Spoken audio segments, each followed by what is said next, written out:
આજની રણનીતિ શું છે અને આગામી દિવસોમાં કેવા કાર્યક્રમોનું આયોજન થશે? ખાસ કરીને જોવા જઈએ તો હવે એ આયોજનો થશે કે જે લોકો જે ભાષામાં સમજે છે અને એની ભાષામાં જવાબ આપવામાં આવશે.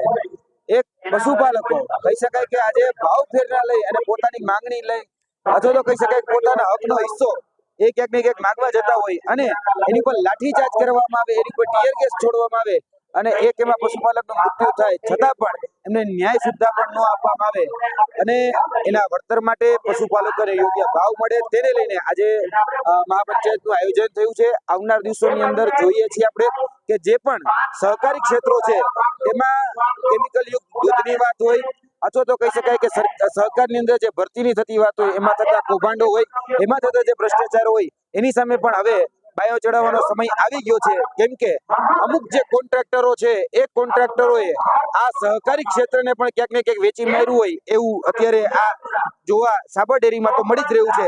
કારણ કે ઘણા બધા એવા બારદાનો છે કે જે સામાન્ય લોકોને એ બુદ્ધિના બારદાન સમજે છે અને જે પશુપાલકો છે એના હકનો પૈસો, એના પરસેવાનો જે પૈસો છે એને ક્યાંક ને ક્યાંક લૂંટી રહ્યા છે. એ લૂંટવાનું બંધ થાય એના માટે આજે આ મહાપંચાયતનું આયોજન છે. એટલે આવનાર દિવસોની અંદર અહીંયાથી અલગ સંકલ્પો લઈ અને અમે ચાલવાના છીએ.